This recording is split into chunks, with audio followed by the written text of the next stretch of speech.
All right, so we are live on YouTube. Just in a minute.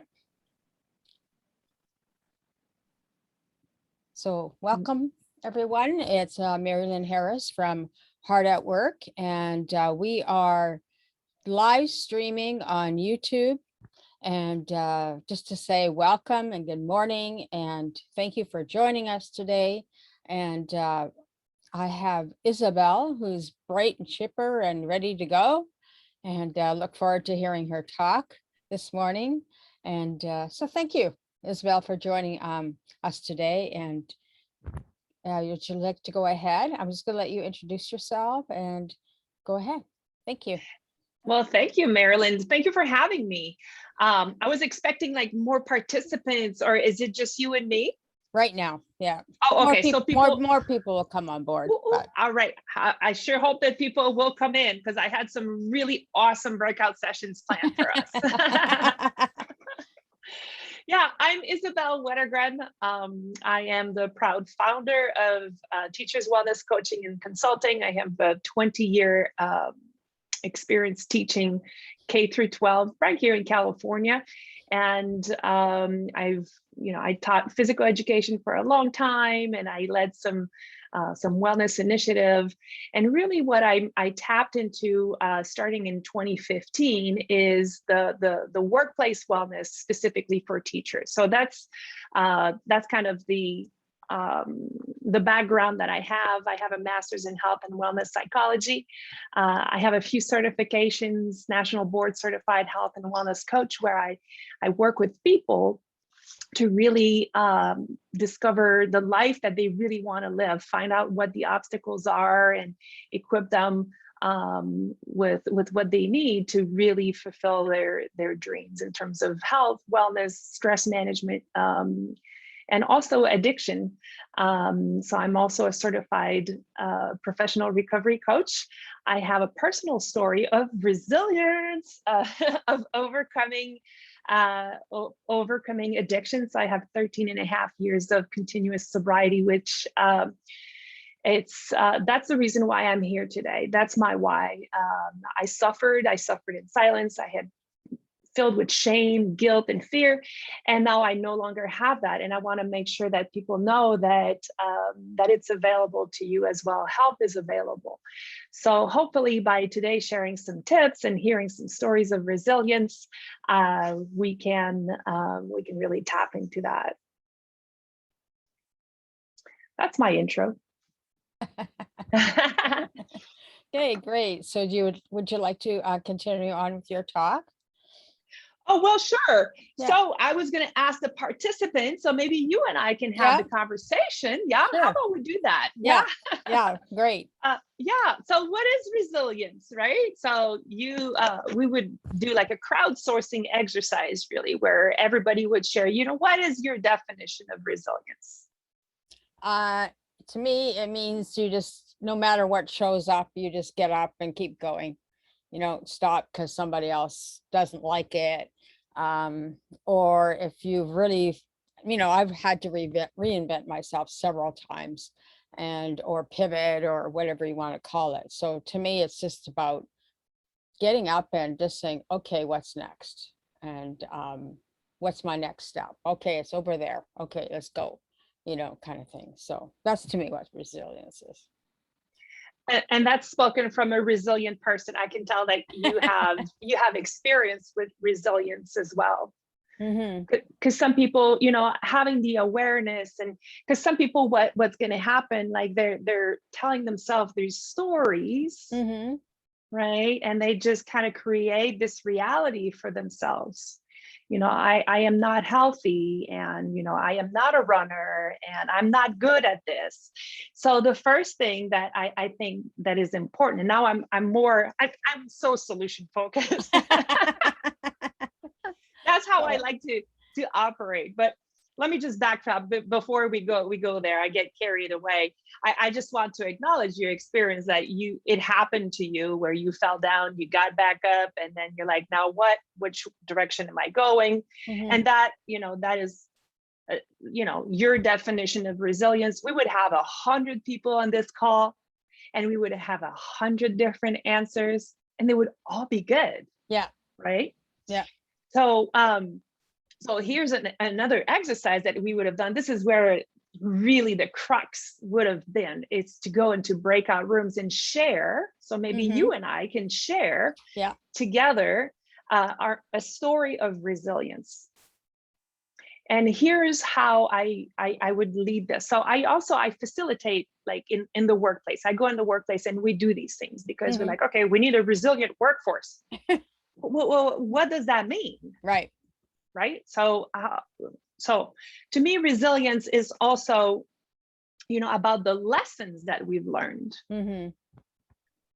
What are the lessons that I've learned along the way? Like, I've gone through this challenge. It's got to be a reason, but really, what lesson did I learn from this experience? Because if you don't have that mindset, you might fall into the poor me, I'm just not good enough, and like all this self-defeating talk. So really, what are the lessons that I've learned? And then what are the superpowers that I've discovered along the way? Right? So let's you and I play this exercise, right? Sure. I'm going to send everybody on a breakout room. Go make a new friend. That's how I would lead it, right? And that's really where the people like really love this part of the workshop, is when they go and they share their experience with, with friends they hadn't met yet. So Mari-Lyn, you be my friend that I haven't met yet. And think about, take about a minute. We haven't really. Right. Think about an experience, a time when you experience like a hardship. Now, I don't want you to go into something like so deep that it's going to hurt you, or like scratch a scab or anything like that. Just something that you'd be willing to share here live on YouTube with our audience. So practicing self-care also, when I do these workshops, you just got to make sure that we practice self-care, right? We don't want to disclose some stuff that is like, oh, I wish I hadn't said that. So especially when it goes on YouTube. And I can start. Okay.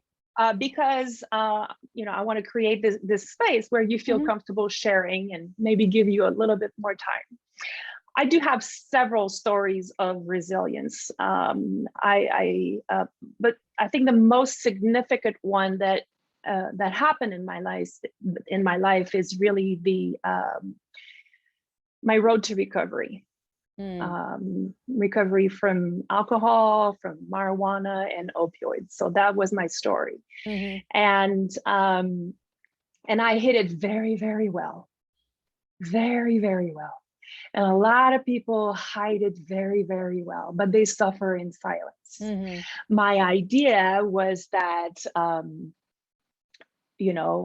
would see people on the street, and that would be like my image. That would be like this stereotypical image of someone struggling with addiction. And I was like, I'm not that bad. I never missed a day at work, so it can't be that bad. My kids are fed every morning. It can't be that bad. They never miss a day of school. They had sunscreen. I was involved like everywhere, volunteering in town. But inside, I knew that something was up. I kept telling myself, this is not right. This is the last glass of wine. Tomorrow will be better. So I kept making these promises. So that's kind of my story. And I would fail to fulfill my promises. The next morning, I was a morning user.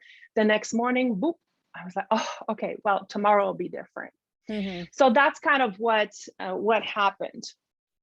I met this incredible therapist who listened to me, put me on the path of recovery. I joined a 12-step program, and now I'm doing some work going into the workplace. So that's kind of what happened. The lessons that I've learned is that alcohol and drugs doesn't work for me, right? It Yeah. doesn't work for me. At first, it relieved the stress, and then it became like my number one coping skill.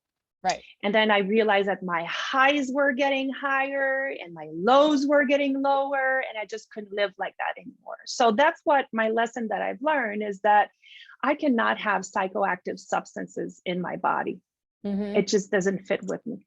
Mm-hmm. Hey, we got someone. Hi, Dr. Pam. I was just sharing. Hi, I'm so excited. We got someone. I was just sharing my experience of resilience, overcoming addiction. So let's catch up. So I was just to the part where, because, so the framework is that we're sharing a story of resilience, the lessons that we've learned, and also the superpower that we have uncovered along the way. So I just shared my journey through addiction. The lessons that I've learned is that I can't have any psychoactive substances in my body because I have substance use disorder. And now my superpower is that I can share about that experience Mm-hmm.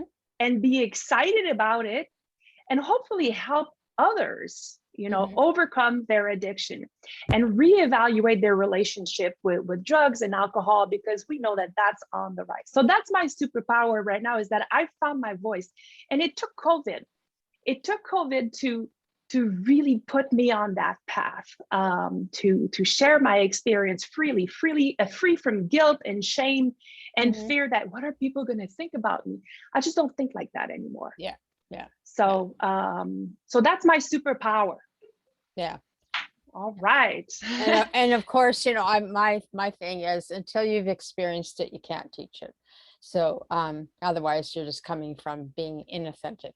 But anyway, so I'll just share one of my stories. I was in doing a lot of marketing for new entrepreneurs. I had my, oh, Carol, I'll have to. All right. Do you want to mute yourself and take that call? You Yeah. have to do that? Okay. Yeah. All right. So Mari-Lyn's got tons of superpower, and one of them is that she's juggling like 30 speakers on the conference, and she's engaging with me. She's just fabulous. Dr. Pam, do you have a story of resilience? Like I said, like not something that is not too personal, not like an old scab, not or so kind of that framework. Briefly describe what it was, what the lessons that you've learned, and the superpower that you've uncovered. Sure.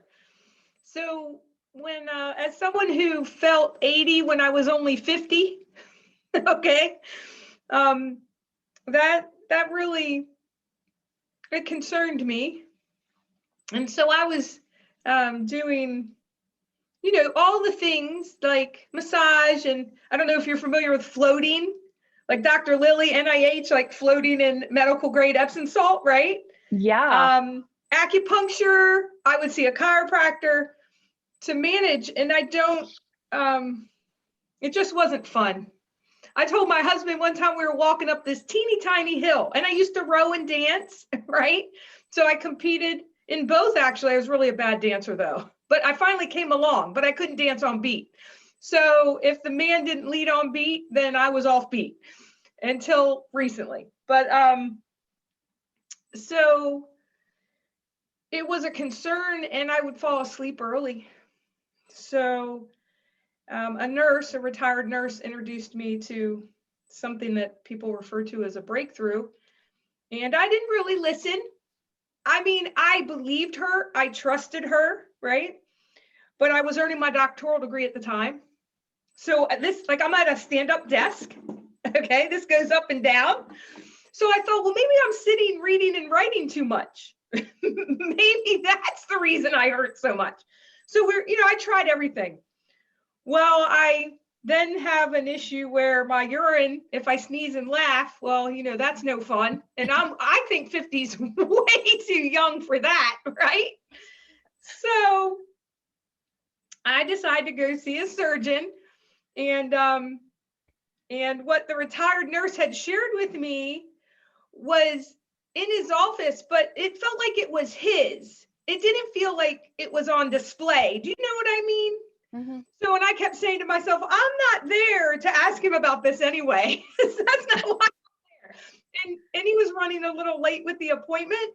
So, so anyway, when I went and saw him, and as I was walking out of the exam room, I pointed to it, right? He was in the corner, and he had been in practice for quite a while. So, you know, when that, like, if you guys could see my desk, it kind of looks like organized chaos. It's not just disheveled, right? It's not, I've got a pile of notebooks and pens. So he'd been in practice a long time. So it looked like that, you know, prostate pamphlets for males and whatever. So as I walk out the door, I point to it and I said, hey, if I commit to that, will all my problems go away? Well, of course he wasn't going to say yes, because you can't. And I knew that. But he grins at me, and I love that twinkle in the eye, right? When someone really cares about helping people, whatever line of work you're in. And he has that twinkle in his eye, and he says, Pam, what do you know about that? so I go home immediately, right? That conversation probably lasted only another minute. He said, if you'd like more information, you know, he gave me, but I went home and called the retired nurse. So, and then after that, you know, I feel blessed. And part of what led me to looking for those types of solutions was watching my mom have illness after illness and more take a traditional route, you know. So anyway, I feel blessed. And then I think you said my superpower. So for my whole career, right, I have been, for, let's see, an educator and entrepreneur for probably combined 30 years. Okay. So, but in my heart, it's teaching first. I mean, no matter. And so I think when we're open to learning and you've built those relationships all that time, I feel like I'm an influencer now because people know, like, and trust me. So I try to meet people where they are. Love it. Love it, love it, love it. I love your story. And you know, these people along your path, like, you didn't get there yourself, like, for some reason, like, when we open ourselves to the universe, you know, these people come in our lives. And if we are aware, so that's going to be our next topic, is just to have the awareness. If we have the awareness that this person came on my path, like this retired nurse, there was no coincidence why she spoke to you at that moment. Right. So when we are aware and open-minded, many things can happen. So thank you so much for sharing that story.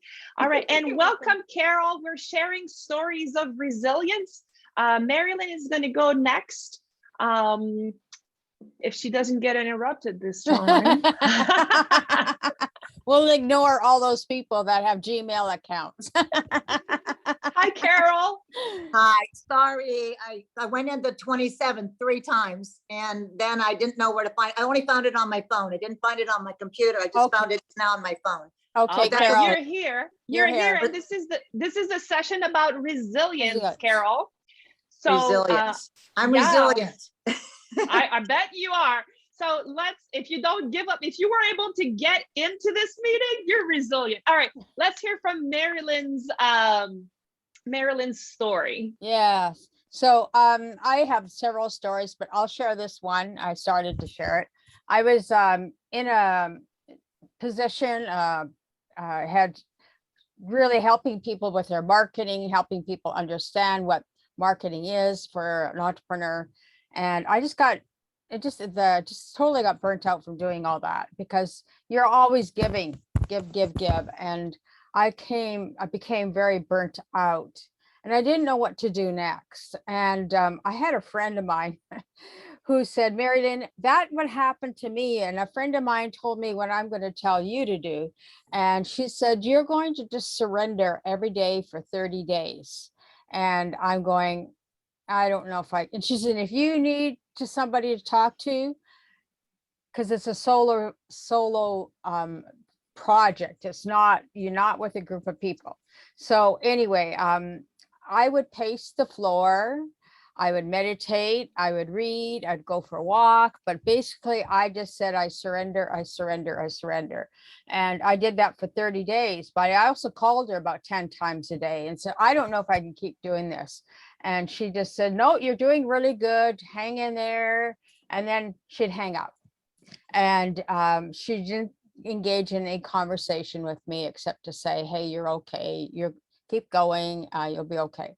So anyway, so I did that for 30 days. And then I said, okay, God, I've been here just surrendering and hoping you're talking to me, saying something to me. So I'm going to ask you, tell me what you want me to do and get me out of here, because I don't think I can do it for another 30 days. And so what happened, it just, you know, I heard kindness, and I went, kindness? What the hell is kindness? And so anyway, so that was it. And then kindness conference. And I said, I have no idea what that is. Oh, never mind. Never mind. I said I would do anything to get me out of here. So, so anyway, so that's sort of what happened. And then from there, I just, I moved into, yeah, anyway, so from there, I just moved into, a place of just being, just saying, okay, kindness, okay, whatever that is. And so anyway, I ended up, after that, I ended up moving out to be with my mom for a while, because she said, well, why don't you come live with me and help me and everything. And so there's a lot of other stuff that happened, but she wasn't willing to help me per se the way I needed help. She wanted me to help her, wanted to help me the way she wanted to help me. And I just said, this isn't working, Mom. I said, first of all, you live out in the middle of dune bugs. I had 5 job offers and no way to get to them because the bus ran once every hour. And so anyway, I ended up moving out and moving to another city, but just the same. So at the end of all this little journey that I was going on, I got a job, and then after a while, I sort of got a nudge, like, not kindness. And I'm like, yeah, okay, I'm going to work on that right now. So that's when I started Hard at Work, and I just did 2 kindness conference live events, one in 1999 and one in 2000. And that's how I got started. So, and then many years later, of course, I realized it was about kindness to myself. Oh, nice. So my superpower now is to take all what I learned and help other people understand that they have to be kind to themselves in order to be more effective in their life and in the workplace, wherever they are. Because if everybody shows up and work with their baggage of crap, guess what? Everybody has the same their own baggage of crap. And they're fighting amongst each other because they don't know how to manage it. So because they haven't worked on their own self, or they haven't spent the time, you know, being kind to themselves. That's very powerful. So what I'm hearing you say is that, again, so I'm kind of looking at the commonalities among our stories, is that, again, you had someone on your path that you could count on, and she said to you, just surrender. And you're like, what the heck is surrender? It didn't matter. Like, you had someone. So again, these people that are put in our lives, they're there for a reason. And you were, again, open-minded and willing to try. What, 30 days? What does that mean? What would that look like? And then you're like, okay, well, let me try. What do I got to lose? I just want out. And then along the way, you discovered like this kindness, and you're developing this movement that is just so important, because now what we are experiencing is that,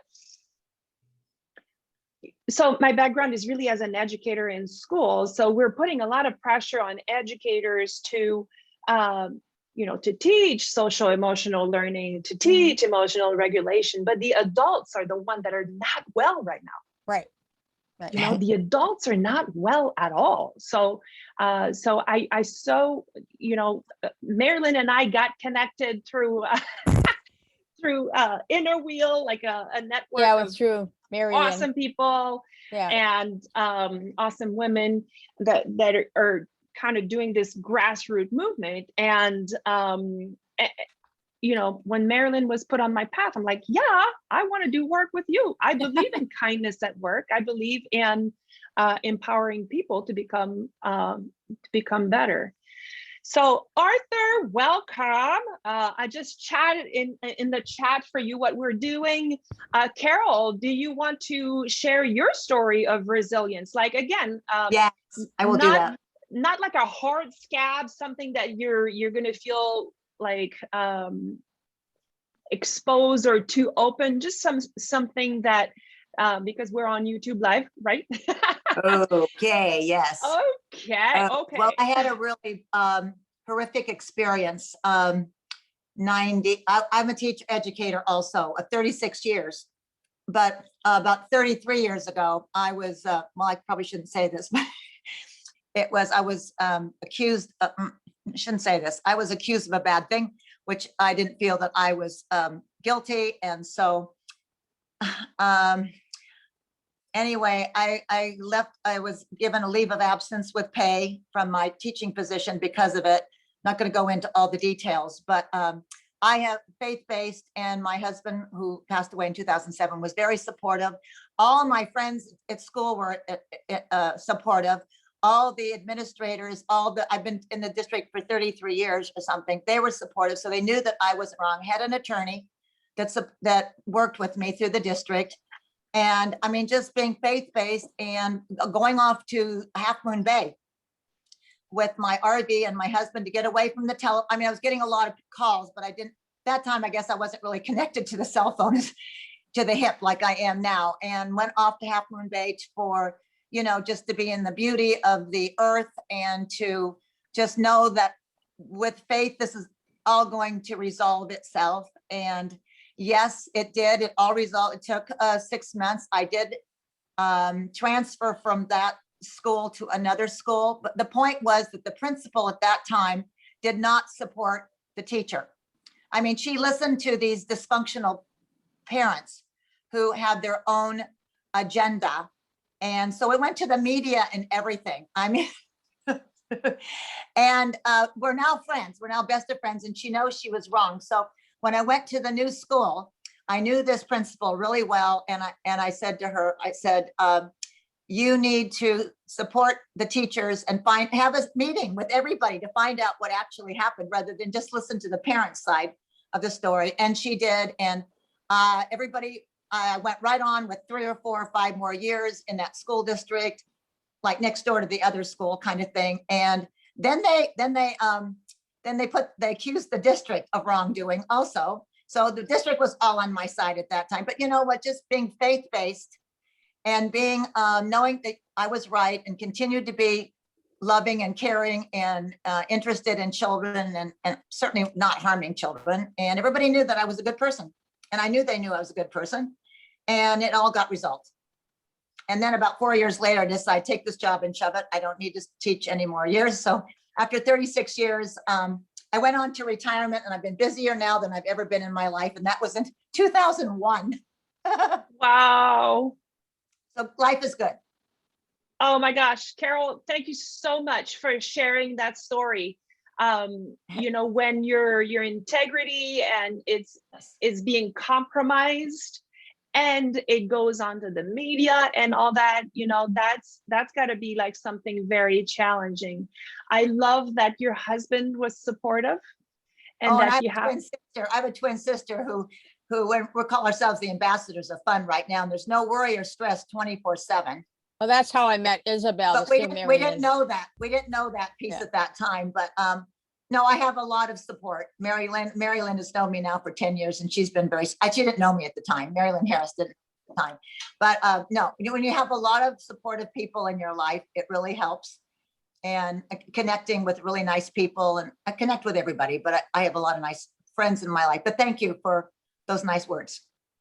Yeah, and thank you for your years of service in education. So I got 20 years in, and I briefly, before you join into the call, I'm the founder of Teachers Wellness Coaching and Consulting, and Wonderful. You're the ambassador of fun. I'm the ambassador of mental health and well-being for educators. Love it. I love it. Don't we need that? Stay in there for the long term because retirement is really nice payback.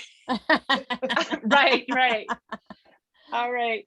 So, so what first of all, I'm just, I always like doing these workshop and these connections, right? What we're doing, we're connecting our past experience. We're connecting with the people that put us on the path. We're connecting with just like learning about the shared experience. So whether it was health, it was professional, sometimes it's relationship, mine was with addiction. So, you know, we all have stories of resilience.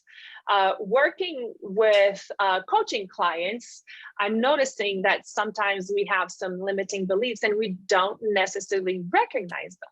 So awareness precedes change. If I am not aware that I have a problem, if I am not aware that I have these self-defeating thoughts, if I'm not aware that I have these strong self-defeating beliefs, right? Then I cannot really change. So, you know, why do I always get unhealthy? Why does this always happen to me? So really, I also have a very strong faith-based life right now. I rely upon my source, which I choose to call God, higher power, universe. It depends which side of the bed that I wake up, but I know that I'm not in charge. I definitely know that I am not in charge. Anybody else kind of feels like that? Anybody else? Yep. Yeah, awesome. So, so having that mindset. So first of all, we need to have the awareness that what is going on, and then we can change the mindset.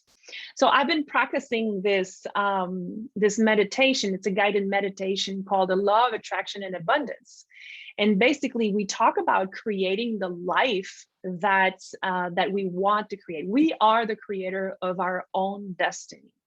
And a lot of time people are trying to be like self-made people. Like, I want to figure this out on my own. And what happens when you do that is that you're missing the opportunity to have someone help you and share their experience. And by doing so, these people develop self-esteem. I don't know if it makes sense the way I'm explaining it right now, but when I try to figure out things on my own, I can get like really, really, really bogged down. And, you know, and having like a very, very narrow vision of what are the possibilities. But when I open myself up, then I'm getting a different perspective. So I'm going to share the screen right now, and just talking about the mindset. I hope you can see it. Can you see it? Thumbs up if you can see it. Yes. Yes. Okay. So here's the mindset that we can, you know, when we're helping someone, right? Because resilience is also, it's about helping other people. People will come to you for advice. They will come to you with the problem. Instead of saying, what is the problem? Really trying to focus on what is it that you would like to achieve. So in Mari-Lyn's case, like if we would have been like, well, the problem is that I'm not finding satisfaction at work, you know, what would you like to achieve? You know, and she had that period where she really had to take her time and figure that out, and then it just came to her. Instead of saying what is hindering you, what progress have you made so far? So if someone is just so bogged down on, you know, the problem, so how are you going to get out of this? What progress have you made so far? What would you like? What would it mean to achieve success? And I'm going to get back to you with the definition of success, because the definition of success is super important. It's not just getting the job, getting the raise, getting the new car. If that is your definition of success, it's so narrow, and it's going to happen so not very often that you're not going to necessarily find a lot of joy and satisfaction. However, if your definition of success is, today I'm going to meet my step goal, I'm going to do 12,000 steps today. That's my personal step goal, 12,000 steps, right? Let's say if I say, well, I want to lose 20 pounds, that's my main goal. But whenever I reach the 12,000 steps, then it's a success. I can celebrate that little success. So really, like, the definition of success is really important, that you break it into little bits and pieces so that you can celebrate along the way. How long have you been experiencing this problem? Well, you can ask instead, when in the past have you achieved a positive outcome? So tell me about a time where you felt satisfaction at work. Tell me about a time where that problem didn't happen. What would that look like? Or tell me about a time where something similar happened, but you got yourself out of it.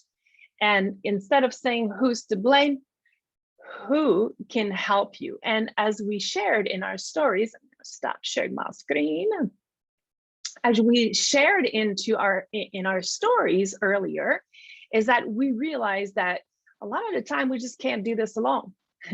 Sometimes it's the help of a mentor coach, sometimes it's the help of a husband, sisters, a doctor, whatever the case, a sponsor, like an AA sponsor, or so really, who can help you?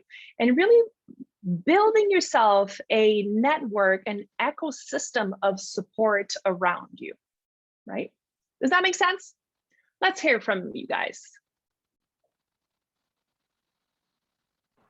I think it's people not knowing that they're not successful, being told they're not successful, but not willing to accept help.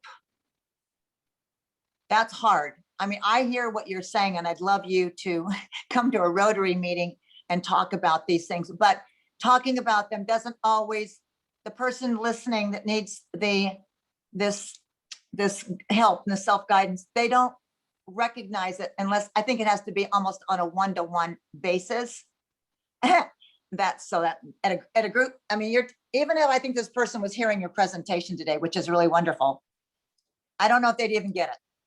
Some people don't get why they're not successful, or why they're not happy, or why they're not pleasing their boss or pleasing the people that they work with. I mean, some people just don't get it. Mm-hmm. I don't think you have the answer for that, but Well, I'm finding that as being a situation, and maybe we're all in that place. Maybe, and then you don't want to tell that person outright what their problem is, because that's not being kind. Gotcha. As an educator, how many seeds have you planted, Carol? Well, if you were oh my gosh, did they all blossom at the same time? No. Did some of them make it, and did some of them not make it? Well, I don't know. I haven't really kept it. This has been 2001 when I retired. So I haven't really, my sister has kept in touch with a student in her class for like 29 years. So she knows that this person is making it because of her. Now that's really dedication. But I mean, I really have lost touch with most of the people that were, my students, because they're all adults now and have their families. But I'm sure I've helped people along the way, even out of education. Of course. And that's what we do. I'm here today to plant seeds, to have the awareness. It's not on me for people to say, oh, I need to change this. It's on their time. I'm not in charge. I'm not the one that decides. I'm just here. I'm planting seeds. Mari-Lyn has invited me to plant seeds of kindness. So we're talking about like the self-compassion and the kindness. And by the way, I'm going to be speaking September 24th at the luncheon. So I don't know if you're going to make it at Spin a Yarn. What's on September 24th? September 14th. I'm sorry. Well, we'll talk offline. Okay, fine. It's the Inner Wheel luncheon. Are you in what inner wheel are you in? Yeah, the Fremont. You're in Mari-Lyn's inner wheel? Yes, ma'am. Yes, ma'am. Did you know that I was her twin sister? I do now. You said inner wheel, but I didn't. I thought, oh, it must be another branch. It must be someplace else. No, see, the Well, you universe know is what? connecting us. So let's make sure we keep those signs. Yeah, okay, great. Okay, thank you. Thank you for That's- informing me of that. Bye-bye. Yeah, I mean, yeah. See, the universe is connecting us. So those are all signs of the universe. So we cannot just like go, I don't want. So anyway, what we're talking about is just like planting these seeds, and the outcome is not up to us. It's really not up to us. As much as I want you to change, really the change is on you. And if my definition of success is you changing your behavior, I'm setting myself up for failure because I have control over myself. The way I just talked to a board member today about her secretarial skills. She said, I told you I'm not a good secretary. I said, but I'm going to make you one. Don't give up. Don't give up. I'm going to work with you and you're going to be a great secretary at the end of the year. Okay. So you just have to, like you say, keep working with them. if they want to. If they want to. I know. Carol wants everybody to do what she wants them to do. Well, I can't do everything. I can't do every single role and be president. So I've got to turn over what I do to other people and help them be successful, right? Mari-Lyn, I can't do it all. So you have to train the people to be better at what they don't think that they're so good at. Well, I do a completely other workshop on working on your strengths also. So I think this person knows what her strengths are. She just doesn't think secretarial work is her strength. Well, maybe it's not. so just moving on with our topic here, because we're coming to a conclusion. This other principle that I want to talk about, like in terms of resilience, and we all shared kind of an experience that we had that was either, I don't want to say traumatic to make it, but it was a tough experience. You know, we had a problem. And really what we're trying to do, what society or even the workplace wants us to do is to move to this place where there's not a problem. So problem, no problem. But what I'm encouraging you to do is to fill the abundance gap. And the abundance is right here. So kind of bypassing, yeah, we have a problem. Let's go over just keeping it neutral, but let's put you on the path of abundance, you know, taking these lessons and really trying to grow ourselves to our higher purpose, you know, to fulfill our higher purpose. So for me, with 13 and a half years of sobriety, of recovery, now I'm partnering with an institution, the Net Institute Center for Addiction and Recovery Center. And what I do, I train people to go into the workplace to deliver a message of awareness about addiction in the workplace. 70% of people, of illicit users, are actually like currently employed, either part-time or full-time. So that is a problem that is happening. And how can we, ignoring the problem is not going to make it go away. And, you know, just being like, oh, it's not happening in my workplace, it's not going to make it go away. However, planting the seed, if this is happening to you right now, if you are giving up on hope, if you are loved ones, right? Because it's not just us as the individual, as the employee, because when addiction affects a family member, it affects everybody, financially, spiritually.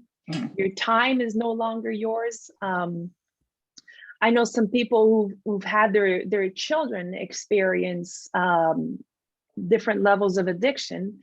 I specifically have in mind a girlfriend who had to, out of love and care, and she had to send her daughter off to a wilderness program for 20 months. So for 20 months, she was separated from her child. So addiction is real. It's not just like the grownups, it's the children also. Now her daughter is back, they're transitioning. She is my most resilient friend, because I saw her faith really carry her through that experience. Her faith and her willingness to share with others also. She taught us like some amazing lessons along the way. So she just came to mind right now, and I just had to share that because I have so much respect and admiration for my friend. So anyway, sending her just lots of love right now. All right, so as we are concluding, I always like to end our sessions with, what was your biggest takeaway, or what would you like to hear more? Let's do a Q&A first. Let's do Q&A, and then we'll do your biggest takeaway.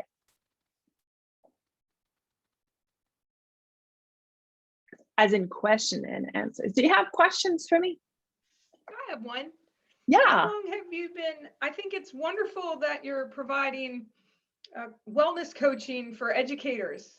That's a needed service. They give a lot back to often their classrooms, right? The school, the parents, and then have little sometimes left for their family, right? Or for themselves. They have to take care of themselves first. How long have you been doing that, serving in that way?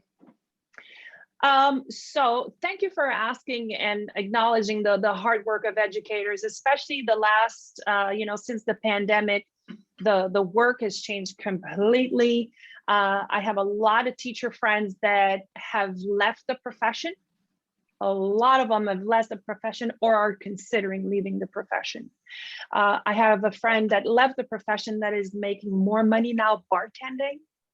So, so I started telling you how I got started. I worked at a school district as a physical education teacher. That's kind of what brought me into the school district. And the school district was going to build a health and wellness center. And my very first question is that, are there going to be services for staff? And the answer was, yeah, like a loose, yeah, like they didn't know. And I made it in my head, my mind, my dream job would be to be the director of the Health and Wellness Center.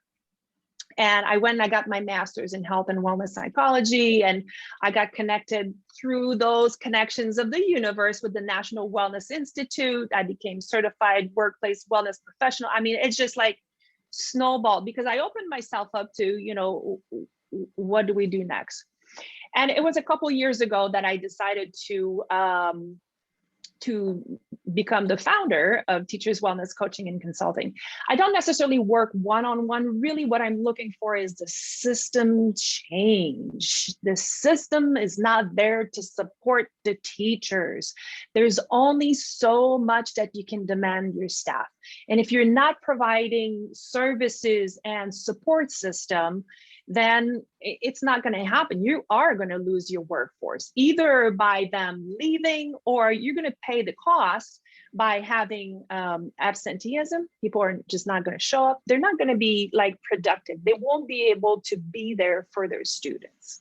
So really, to answer your questions, now it's, it started with an idea that we need support for the teachers, to now I'm developing a business plan, and I'm an educator. That's my background. I'm an educator. I love doing these kind of things. I love going in the workplace and talking about different things and crowdsourcing and just having these engaging activities. I love speaking at conferences, and that's what I love to do. But if I'm doing that and the district turns around and they don't do anything, it was not worth it. So really, I don't know if you were there during my opening introduction, but what I do is that I facilitate a conversation between management and union so that we can partner, so that both sides understand the needs that are there, the needs, the resources, and really working at developing, again, an ecosystem, policies and services and practices that really support the teachers in their work. Not working in silo, I say you do, that doesn't work. it causes resentment at work.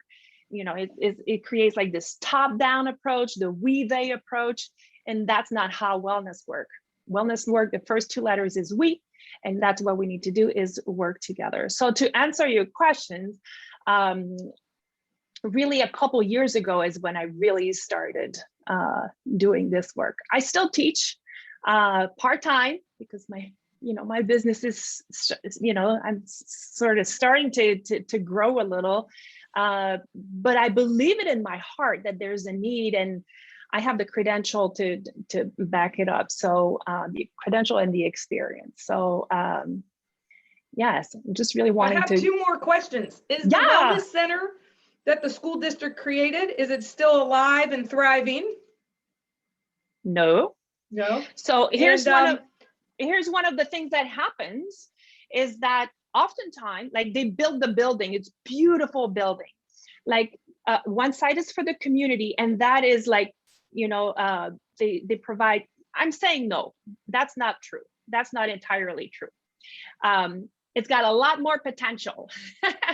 So it does have like a dental service so the students can come and get their dental service, but not for employees. That's not there anymore.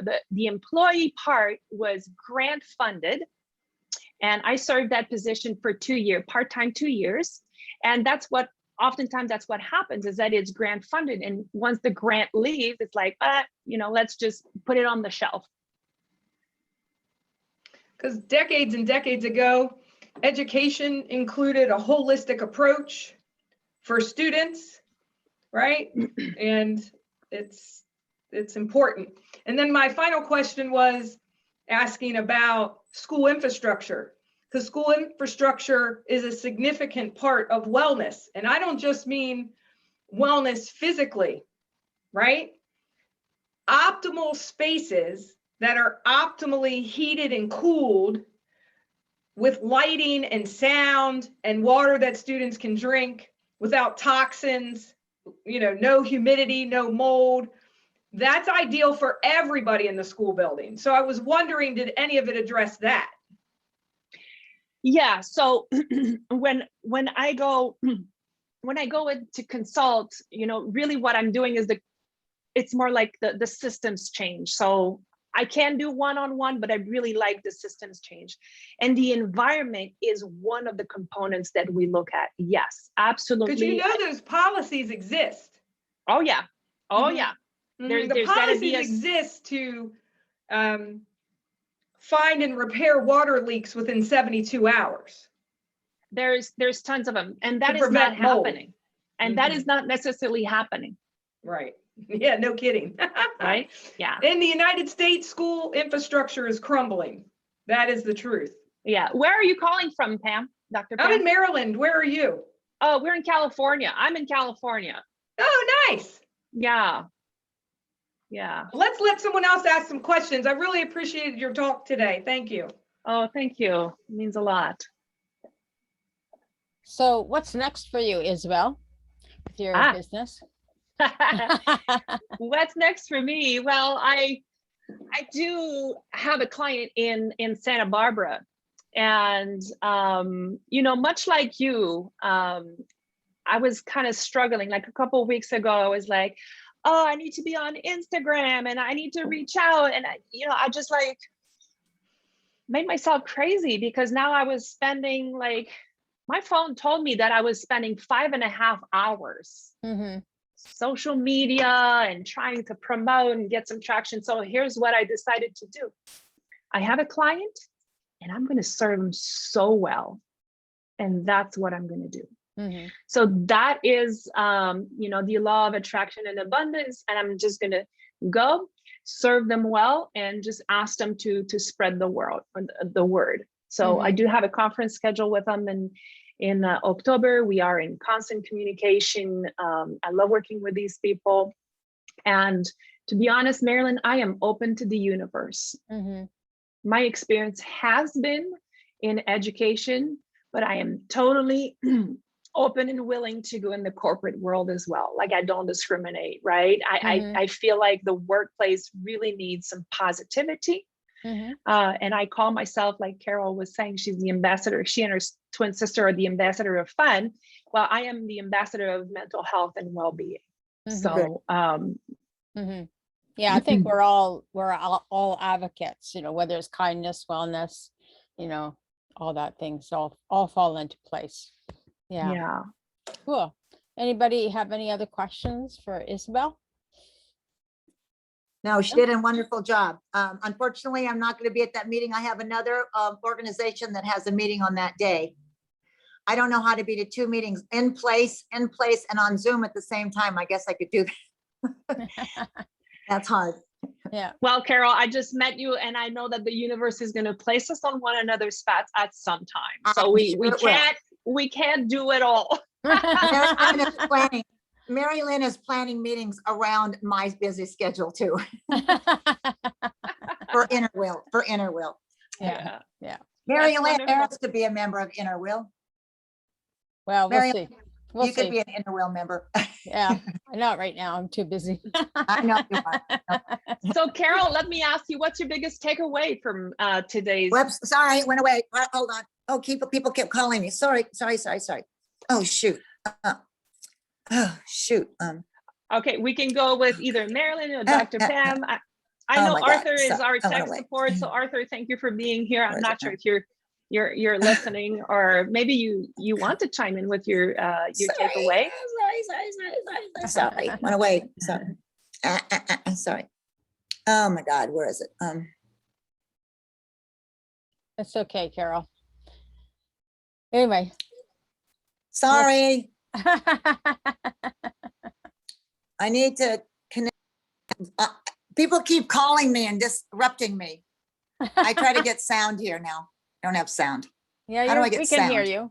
We can hear you. I have to say, I don't have sound. And okay, that's fine. We have sound, and maybe we can mute Carol until she can. Yeah. Okay, because we can hear her. Right. Yeah.